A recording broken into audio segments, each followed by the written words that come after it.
Atención, El Salvador.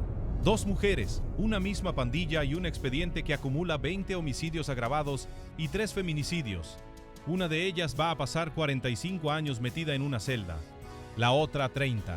Y la diferencia entre esas dos condenas revela algo que muy pocos se atrevieron a contar hasta ahora sobre el papel real de las mujeres dentro de las estructuras más violentas de El Salvador. Si te interesa conocer las capturas más importantes y los operativos más impactantes contra la delincuencia en El Salvador, suscríbete ahora al canal, porque lo que vas a escuchar en los próximos minutos es uno de los expedientes más completos que ha salido del régimen de excepción en el oriente del país. Todo esto ocurrió en San Miguel, no en la capital, no en San Salvador, sino en una ciudad del oriente salvadoreño, donde durante 10 años una clica de la MS-13 llamada Coronados Little Psychos operó casi sin freno en colonias como Prado, Quesada, Concepción y 15 de septiembre. 10 años, desde 2012 hasta 2022. 10 años en los que esa estructura fue acumulando colonia por colonia. Un historial de sangre que apenas ahora, en abril de 2026, terminó de cerrarse frente a un tribunal. ¿Y qué tan grave fue realmente lo que hizo esta clica? Ahí está el primer dato que necesitas entender antes de seguir. La Fiscalía General de la República documentó, solo para esta estructura, 20 homicidios agravados y 7 homicidios más, sin esa agravante. Es decir, 27 vidas humanas confirmadas dentro de un solo expediente judicial. Pero eso no es todo. Dentro de esos crímenes hay 3 feminicidios. 3 mujeres asesinadas específicamente por su condición de mujeres dentro del radio de acción de una estructura que, como vas a descubrir en los próximos minutos, también tenía mujeres trabajando dentro de sus filas. Ese contraste es el corazón de esta historia, porque no estamos hablando de una pandilla compuesta únicamente por hombres que sembró terror sobre mujeres indefensas. Estamos hablando de una estructura donde, al mismo tiempo que se cometían feminicidios, había mujeres cumpliendo funciones activas dentro de la organización. Y eso es exactamente lo que terminó saliendo a la luz cuando el Tribunal Segundo contra el Crimen Organizado de San Miguel dictó sentencia contra 19 personas vinculadas a esta clica. 19 personas condenadas de una sola vez por una sola estructura. Sí, y ese número por sí solo ya te dice el tamaño real de lo que estaba operando en esas colonias de San Miguel durante una década completa. La cabeza visible de todo esto era un hombre identificado como Carlos Víctor Galdames Torres, conocido en el mundo criminal como El Vago. Él ocupaba el cargo de corredor de clica, es decir, la posición de mando dentro de la estructura de la MS-13 encargada de coordinar las operaciones de esa célula específica en San Miguel. Por su responsabilidad al frente de la organización, El Vago recibió la pena máxima que permite la ley salvadoreña para este tipo de casos: 45 años de prisión. Pero El Vago no estaba solo. Junto a él, 16 hombres identificados como integrantes de pleno derecho de la clica, lo que dentro de la jerga de la MS-13 se conoce como homeboys, recibieron esa misma condena de 45 años. Entre ellos aparecen nombres y alias como José Guillermo Ramos Castro, conocido como Calama, Giovanni Alexander Munguía, alias El Mayate, José Fernando Gómez Bonilla, alias Dreimer, Pedro Antonio Munguía Canales, alias El Gordo Canales, y varios más, todos condenados exactamente a la misma pena por su participación directa en los delitos atribuidos a la estructura. Y aquí es donde entra el dato que probablemente no esperabas. Dentro de esa lista de 16 homeboys condenados a la pena máxima, junto a los 15 hombres, aparece un solo nombre de mujer: Alicia Janet Pineda, alias La Negra, no como colaboradora externa, no como una figura secundaria que apoyaba desde afuera, sino como integrante de pleno derecho de la clica, con el mismo rango operativo que los hombres que estaban a su lado, y con exactamente la misma condena que ellos: 45 años de prisión. Eso ya cambia por completo la forma en que hay que entender este caso, porque La Negra no era una mujer utilizada por la pandilla desde la periferia. Era, según la propia fiscalía, una integrante reconocida de la estructura, sentenciada al mismo nivel que el resto de los homeboys hombres. Pero entonces, ¿qué papel jugaba exactamente dentro de la clica? La fiscalía no detalló públicamente tareas específicas para cada uno de los 19 condenados, pero sí dejó claro que su condena responde al delito de agrupaciones ilícitas dentro del marco de responsabilidad conjunta que aplica el régimen de excepción. Haber pertenecido de forma comprobada a una estructura que en conjunto cometió los delitos que ya mencionamos. Ahora bien, si la negra recibió la pena máxima como integrante plena, ¿qué pasó con la segunda mujer de este caso? Ahí aparece Glenda Elizabeth Hernández Gutiérrez, conocida como La Gata. A diferencia de la negra, Glenda no fue sentenciada junto a los homeboys de 45 años. Su condena, según el expediente de la Fiscalía, fue de 30 años de prisión y su rango dentro de la estructura quedó registrado de forma distinta: colaboradora. ¿Y qué diferencia hay realmente entre ser condenada como integrante de la clica y ser condenada como colaboradora? La diferencia está en el nivel de responsabilidad que el tribunal le atribuye a cada rol dentro de la cadena de mando. Un integrante pleno, un homeboy, forma parte de la estructura jerárquica de la pandilla, participa en sus decisiones y en la ejecución de sus delitos como parte de su identidad dentro de la organización. Un colaborador, en cambio, presta apoyo a esa estructura sin formar parte de su jerarquía interna. Puede tratarse de alguien que oculta información, que facilita logística, que sirve de enlace o que ayuda de alguna otra forma a que la clica siga operando sin ser detectada. Esa distinción, aunque parezca técnica, es la que terminó marcando la diferencia entre los 45 años de la negra y los 30 años de Glenda, la gata. Y Glenda no estuvo sola en esa categoría. Junto a ella, otro condenado, un hombre identificado como Carlos Eduardo Molina Alfaro, alias Chele, recibió exactamente la misma pena de 30 años, también como colaborador de las estructuras. Es decir, de las 19 personas sentenciadas en este expediente, solo 2 recibieron la pena de 30 años en lugar de la máxima, y una de ellas fue precisamente la segunda mujer del caso. Antes de seguir, hay algo que conviene explicar bien, porque es la base legal sobre la que se sostiene toda esta sentencia. ¿Qué significa exactamente que un delito se clasifique como feminicidio y no como un homicidio más? En la legislación salvadoreña, un feminicidio no es simplemente el asesinato de una mujer, es el asesinato de una mujer motivado por su condición de género dentro de un contexto de odio, desprecio o relaciones de poder desiguales hacia las mujeres. Que la Fiscalía haya clasificado 3 de los crímenes de esta estructura específicamente como feminicidios y no como homicidios comunes, significa que en esos 3 casos quedó demostrado ante el tribunal que la víctima fue asesinada precisamente por ser mujer, no por ser simplemente una persona más en el radio de acción de la clica.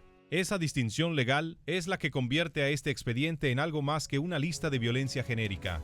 Es la prueba judicial de que dentro del territorio controlado por coronados Little Psychos, ser mujer representaba un riesgo adicional y específico.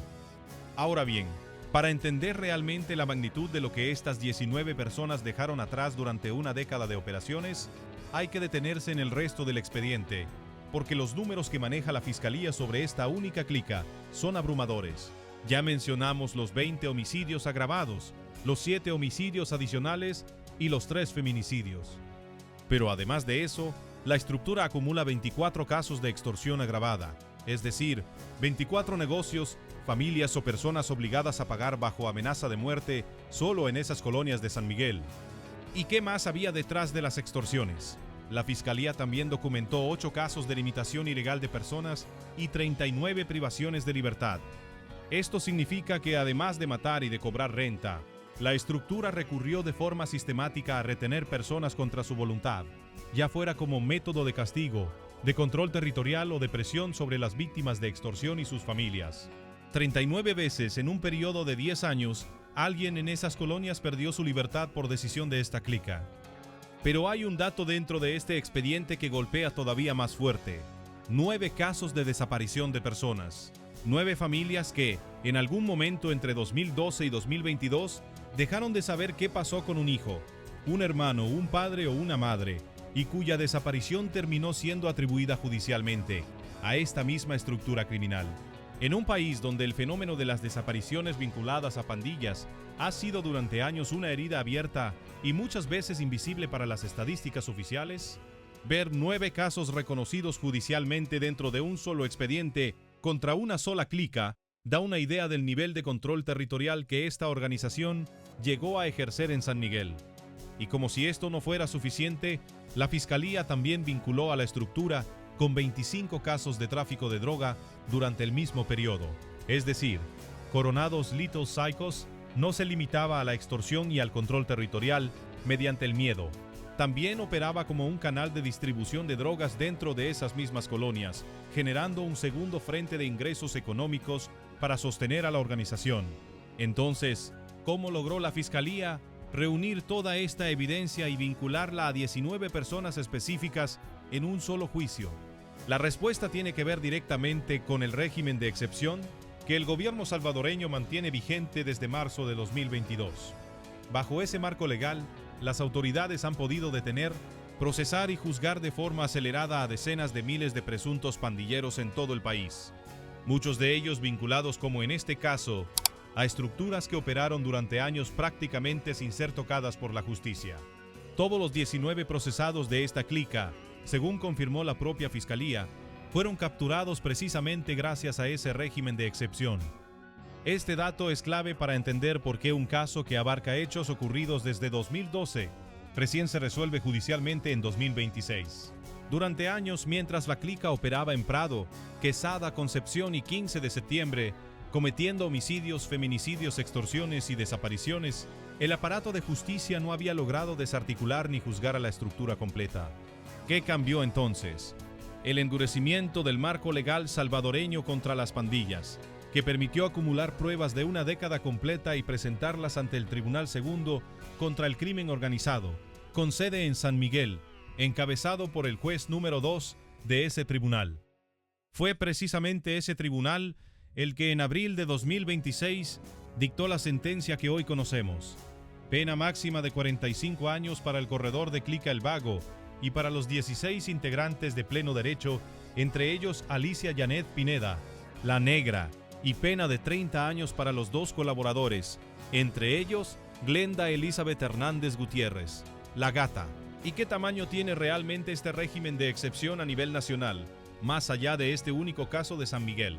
Para 2026, tras más de 4 años ininterrumpidos de vigencia y decenas de prórrogas consecutivas aprobadas por la Asamblea Legislativa, las autoridades salvadoreñas reportan más de 91,000 detenciones vinculadas a estructuras de pandillas desde marzo de 2022. El propio gobierno ha destacado en distintos momentos que el país ha llegado a acumular más de 1,000 días consecutivos sin homicidios registrados, una cifra que las autoridades presentan como la prueba principal de que el modelo de seguridad está funcionando.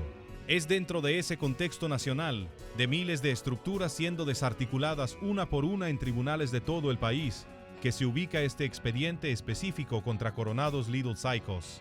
Un caso más, dentro de un fenómeno mucho más grande, pero con un ángulo particular que pocos casos anteriores habían mostrado con tanta claridad, el de la doble condición de la mujer dentro del crimen organizado, a la vez posible víctima y posible integrante activa de la misma estructura que produce esa violencia.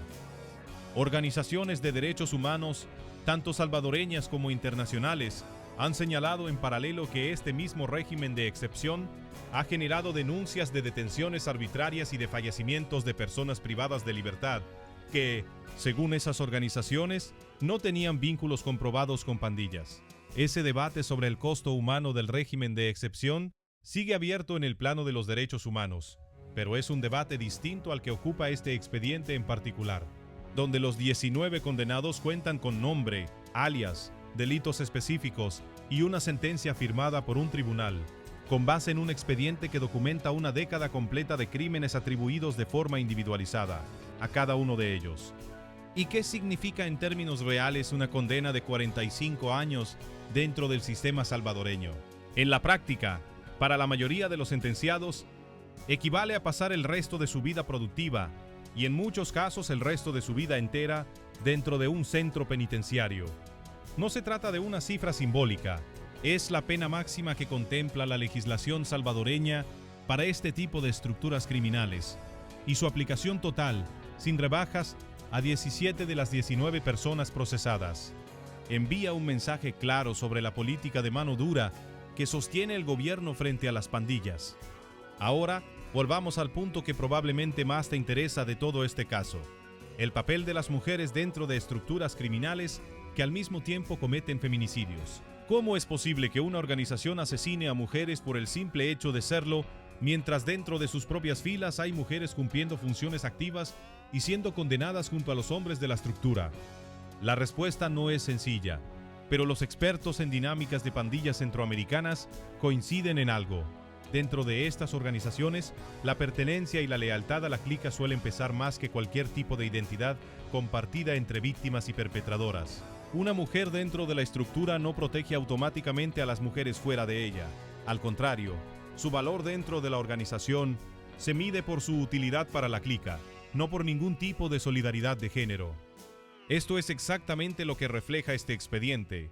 Por un lado, 3 feminicidios cometidos por la estructura contra mujeres de las comunidades donde operaba. Por otro, 2 mujeres integradas a esa misma estructura, una como integrante de pleno derecho y otra como colaboradora, ambas ahora condenadas a pasar décadas en prisión. No hay contradicción en esto para quien conoce cómo funcionan realmente las pandillas. La lógica de poder y de lealtad interna de la clica no distingue entre hombres y mujeres a la hora de reclutar, y tampoco distingue entre hombres y mujeres a la hora de elegir a sus víctimas. Y aquí llegamos a lo que probablemente es el dato más revelador de todo este caso, el que conecta absolutamente todo lo que hemos ido descubriendo hasta este punto. Si sumamos los 20 homicidios agravados, los 7 homicidios adicionales y los 3 feminicidios, estamos hablando de 30 vidas humanas confirmadas dentro de un solo expediente judicial, atribuidas a una sola clica, en un solo sector de una sola ciudad, durante una sola década. 30 vidas. Y de las 19 personas que hoy pagan por esa cifra, 2 son mujeres que, según todo lo que ha salido a la luz, no fueron víctimas de esa violencia, sino piezas activas de la maquinaria que la produjo. ¿Qué pasa ahora con la Negra y con Glenda? Ambas, junto al resto de los 19 sentenciados, deberán cumplir sus condenas en el sistema penitenciario salvadoreño, uno de los que aplica el régimen de reclusión más estricto de toda la región para pandilleros condenados bajo el marco del régimen de excepción. Esto significa aislamiento controlado, restricciones severas de visitas y comunicación, y prácticamente ninguna posibilidad real de beneficios penitenciarios anticipados mientras se mantenga vigente el actual marco legal contra las estructuras de pandillas. ¿Existe todavía alguna posibilidad de que estas condenas cambien? Como en cualquier proceso judicial salvadoreño, las defensas de los 19 sentenciados conservan en teoría la posibilidad de presentar recursos de apelación ante instancias superiores. Sin embargo, en el contexto actual del régimen de excepción, donde los tribunales especializados contra el crimen organizado han sostenido de forma consistente las penas máximas en casos con el volumen de evidencia que presenta este expediente, la posibilidad de que la Negra, Glenda o cualquiera de los otros 17 condenados logren una reducción significativa de su pena es, en la práctica, mínima. El propio diseño del régimen de excepción ha sido pensado precisamente para dificultar ese tipo de resultados, priorizando la contundencia de las sentencias por encima de cualquier otra consideración procesal. Para las comunidades de Prado Quesada, Concepción y 15 de septiembre, en San Miguel, esta sentencia representa el cierre judicial de una década de miedo. 10 años en los que vivir en esas colonias significaba, en la práctica, convivir con el riesgo constante de una extorsión, de una desaparición, de un homicidio o, en el peor de los casos, de convertirse en una de las víctimas de feminicidio atribuidas a esta estructura. ¿Se puede reparar realmente ese daño con una sentencia, aunque sea de 45 años? Ninguna condena, por dura que sea, devuelve las 30 vidas que aparecen en este expediente. Pero para las autoridades salvadoreñas y para buena parte de la población que respalda el régimen de excepción, cada sentencia como esta se presenta como una prueba más de que el modelo de seguridad implementado desde 2022 está funcionando. Estructuras que operaron durante una década sin ser tocadas ahora terminan completamente desarticuladas, con sus integrantes hombres y mujeres procesados y condenados en un mismo juicio. Este caso, además, se suma a un patrón que se repite en varios tribunales del país: juicios masivos contra clicas completas de la MS-13, con decenas de delitos acumulados durante años, y condenas casi siempre en el máximo previsto por la ley.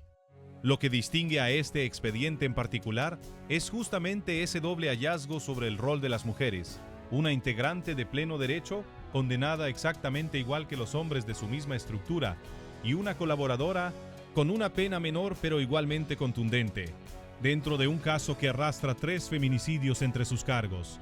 Y todavía queda una última pregunta abierta, la que probablemente más comentarios va a generar en este video.